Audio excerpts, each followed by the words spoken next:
Vacancy breakup करके बताया गया है कि 1620 पद आएंगे, कि आईएएस के आपके 220 ही पद आएंगे और आईपीएस के भी 220 पद आएंगे। ये ऑफिशियल गवर्नमेंट के द्वारा बोला गया है। तो की बात करें स्पेशली इस बार यूपीएससी ने बताया है कि किस प्रकार का फोटो होना चाहिए। सबसे बड़ी बात है कि तहसीलदार से ऊपर के अधिकारी के द्वारा ध्यान रखना, मेंस के समय आपका जो फाइनल मार्कशीट ऑफ वर्थ है जो आपकी इस दोनों के बीच में आ रही है, आप फॉर्म फिल कर सकते हैं।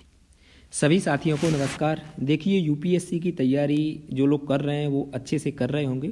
बहुत सारी मिस्टेक हो जाती हैं, बहुत सारे कन्फ्यूजन रहते हैं, वो सारी चीज़ें करेंगे और बहुत सारे रूमर्स भी चलते हैं जब नोटिफिकेशन आने वाला होता है, तो वो सारे डाउट आपके क्लियर करेंगे।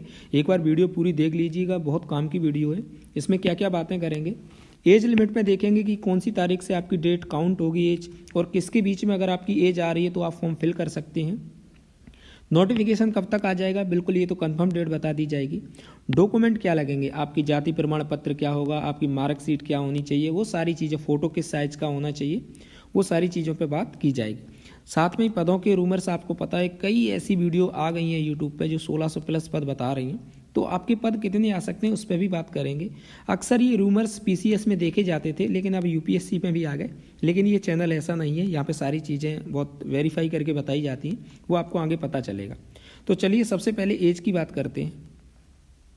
देखिए एज को लेके अभी हाल ही में आपने देखा होगा द हिंदू वगैरह सब चीज़ों में आ रहा था कि एज काउंट कितने से होती है। तो आपको पता है आपकी जो एज होती है वो 1 अगस्त से काउंट होती है, यानी 1 अगस्त को अगर आप 21 साल के हो गए हैं तो आप ये फॉर्म फिल कर सकते हैं।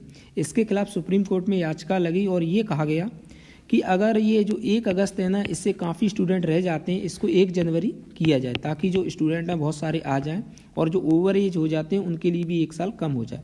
इस मैटर पर अभी फाइनल डिसीजन कुछ आया नहीं है, फिलहाल 1 अगस्त ही शायद नोटिफिकेशन में आएगी ये। तो फिर आपकी एज क्या होनी चाहिए वो मैं आपको बता देता हूँ कन्फर्म। अगर आपकी एज 2 अगस्त 1993 से लेके, यानी 2 अगस्त 1993 के बाद आपका जन्म हुआ हो और 1 अगस्त 2004 से पहले हुआ हो, ये डेट आपको ध्यान रखना।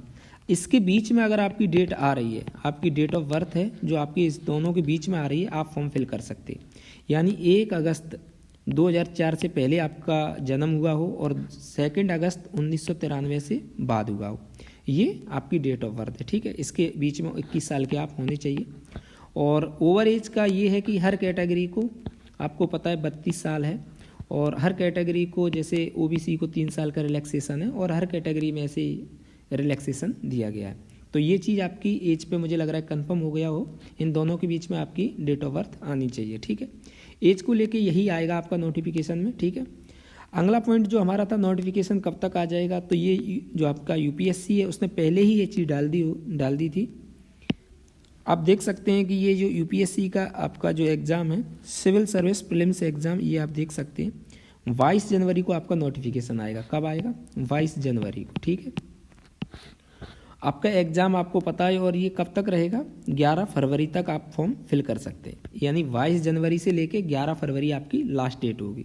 आपका एग्ज़ाम 25 मई को होगा, ये आपको पता है, यानी 22 जनवरी को हमारा नोटिफिकेशन आ जाएगा और जो 11 फरवरी है उस तक हम ये फॉर्म भर सकते हैं, ठीक है। तो ये आपकी हो गई। नोटिफिकेशन कब आएगा? अब कुछ डॉक्यूमेंट को लेके काफ़ी फॉर्मेट कैसा होना चाहिए, अभी भी समय है। अगर आपके डॉक्यूमेंट क्लियर नहीं है तो अभी भी समय है, आप अच्छे से डॉक्यूमेंट बनवा सकते हैं। सबसे पहले आपके पास 10th की मार्कशीट होनी चाहिए, 12th की मार्कशीट होनी चाहिए और ग्रेजुएशन की मार्कशीट होनी चाहिए। इसके नंबर जरूर पता होने चाहिए सबके, रोल नंबर और नंबर वगैरह ये सारी चीज़ें वो मांगते हैं। ग्रेजुएशन में कई लोग ऐसे होते हैं जिनका लास्ट ईयर है और उनकी एज पूरी हो गई है और वो फॉर्म फिल करना चाहते हैं, तो उनके लास्ट ईयर में होना चाहिए और जो लास्ट सेम के नंबर है वो काउंट होंगे। लेकिन ध्यान रखना मेंस के समय आपका जो फाइनल मार्कशीट आपके हाथ में होना चाहिए। जब मेंस का फॉर्म फिल होगा ना, प्रीलिम्स जब क्वालिफाई करेंगे उसके बाद मेंस का आप फॉर्म फिल करेंगे ना, उस समय आपके पास फाइनल ईयर की मार्कशीट होनी चाहिए। उसके बाद कास्ट सर्टिफिकेट का फॉर्मेट में बता देता हूँ, कुछ इस प्रकार का होना चाहिए आपका। ये मैंने ओबीसी का लगाया है, एससी का भी ऐसे ही है, एसटी का ही ऐसे ही है, और ये फॉर्मा आप यूपीएससी की वेबसाइट से डाउनलोड कर सकते हैं, ठीक। इस प्रकार का प्रो फार्मा आपका होना चाहिए। किसका? ये बैकवर्ड क्लास का है, एससी एसटी का ही सेम है, ईडब्ल्यूएस का ही सेम है। इस पर आप फॉर्म भर के इसको एप्लीकेशन लगा के आप अपनी पोस्ट ऑफिस या आपकी जो तहसील है वहाँ चले जाइए। सबसे बड़ी बात है कि तहसीलदार से ऊपर के अधिकारी के द्वारा ये बना होना चाहिए। क्या आपकी जो सिग्नेचर और ये होनी चाहिए वो तहसीलदार से बड़ा अधिकारी होना चाहिए, ये ध्यान रखना। ये यूपीएससी ने नोटिफाई किया है इस चीज़ को, तो ये मैं स्पेशली कह रहा हूँ कि तहसीलदार से बड़ा अधिकारी होना चाहिए, उसी के द्वारा ये अप्रूव होना चाहिए। आप तहसील में क्या क्या लेके जाएंगे, एक फ़ोटो लेके जाएंगे, 2 फोटो लेके जाएंगे, आधार कार्ड लेके चले जाइएगा, और आपका जो स्टेट का कास्ट सर्टिफिकेट है उसको लेके चले जाइए। ये 3 चीज़ें लेके जाएंगे और फोटोकॉपी आप देंगे, एप्लीकेशन लगाएंगे, 2 या 3 दिन में आपका ये बन के तैयार हो जाएगा। इसलिए अभी भी समय है, क्योंकि आपको 22 जनवरी से पहले ये सारी चीज़ें तैयार करनी चाहिए। फ़ोटो की बात करें, स्पेशली इस बार यूपीएससी ने बताया है कि किस प्रकार का फ़ोटो होना चाहिए, और फ़ोटो के मामले में बहुत सख्त है यूपीएससी। इस प्रकार का फ़ोटो नहीं होना चाहिए। आपको लग रहा होगा इस फोटो में दिक्कत क्या है, पूरा तो है, नहीं इसमें दिक्कत है। यूपीएससी कह रहा है 2/3 पार्ट जो फोटो का है उस पर आपका फेस होना चाहिए, समझ रहे हो आप। 2/3 पार्ट में आपका फेस होना चाहिए, नीचे आपका नाम लिखा होना चाहिए, और जिस दिन फ़ोटो है 1 साल से ज़्यादा पुराना फ़ोटो नहीं होना चाहिए। आप कोशिश कीजिए कि जनवरी के माह का ही फ़ोटो हो। प्लस उसने यूपीएससी ने ये भी कहा है कि आपका जब फ़ोटो आप खिंचवाएं फ़ोटो जाके, तो जो आपका, जैसे आप चश्मा लगाते हैं, आपके बाल कितने बड़े हैं, आप दाढ़ी रखते हैं या कम रखते हैं, जैसे इंटरव्यू में जाएंगे, यानी आज जो फ़ोटो जमा करेंगे उसी प्रकार आपको जब इंटरव्यू देने जाएंगे उसी प्रकार आपको प्रस्तुत होना होगा। तो बहुत ध्यान रखिएगा, अगर आप चश्मा लगाते हैं तो चश्मा लगा के फ़ोटो खिंचवाइएगा, अगर नहीं लगाते हैं तो उस प्रकार से फ़ोटो खिंचवाइए। प्लस आप बता दीजिए, इसका स्क्रीनशॉट ले लीजिए, 2/3 आपका फेस होना चाहिए और इस प्रकार से नाम होना चाहिए। तो ये चीज़ बहुत क्लियर हो गई ना। होता क्या है ना, यूट्यूब पर बहुत सारी ऐसी वीडियो पड़ी है कि एक एक चीज़ पे ही घंटों की वीडियो बना दी गई है। ऐसा नहीं है, शॉर्ट उसमें बताता जा रहा हूँ। तो अब आगे बढ़ते हैं, हमारा आगे क्या है, पदों की संख्या। अब बहुत सारी ये जो PDF वायरल हो रही है, मैंने देखी है यूट्यूब पे, इस पर बहुत सारी वीडियो बन गई। कहना है कि जो IAS के पद हैं वो 220 आएंगे, IPS के पद 220 आएंगे, IFS के 79, और इस प्रकार जो वैकेंसी ब्रेकअप करके बताया गया है कि 1620 पद आएंगे। और ये चीज़ देख के हमें बहुत ज़्यादा खुशी होती है और हम चाहते हैं ऐसा हो, लेकिन वास्तविकता ये सही नहीं है। मैं किसी सरकार या गवर्नमेंट का यहाँ आर्गूमेंट नहीं करूँगा, लेकिन बीजेपी गवर्नमेंट में आप ये उम्मीद नहीं कर सकते कि 1600 पद आ जाए।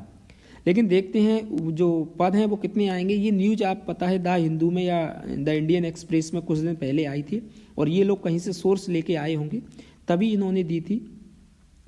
आपके जो पदों की संख्या है वो लगभग 1056 बताई जा रही है, और ये बहुत सही भी लग रही है, क्योंकि हमेशा जो पद हैं यूपीएससी के पिछले कुछ सालों से 1100 से लेके 1000 के बीच में आ रहे हैं। अगर हमारी किस्मत अच्छी होगी तो आपके पद ये 1100 प्लस हो सकते हैं, अदरवाइज 1056 से ऊपर पद आएंगे, ये कन्फर्म है, ठीक है।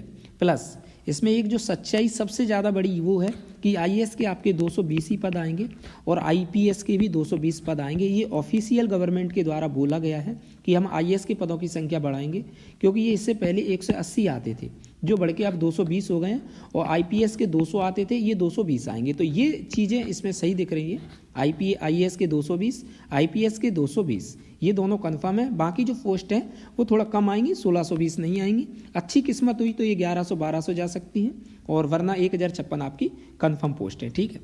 तो उम्मीद है ये सारी चीज़ें मैंने बहुत डिटेल और बहुत शॉर्ट चीज़ बता दी गई है। बाकी आपको लगता है कि यूपीएससी से रिलेटेड बहुत सारी चीज़ें होती हैं जो यूट्यूब पे फेक दिखाई देती हैं, इसलिए इस चैनल को सब्सक्राइब जरूर कर लीजिएगा, क्योंकि ये सारी चीज़ें बहुत अच्छी तरीके से जांच परख के दी जाती है, और हम यूपीएससी की तैयारी कर रहे हैं, ऐसे में बहुत ज़रूरी है कि हमें सारी चीज़ें सावधानी से पता हो। तो उम्मीद है सारी चीज़ें समझ में आ गई होंगी दोस्तों, आप अच्छे से पढ़ाई कीजिएगा।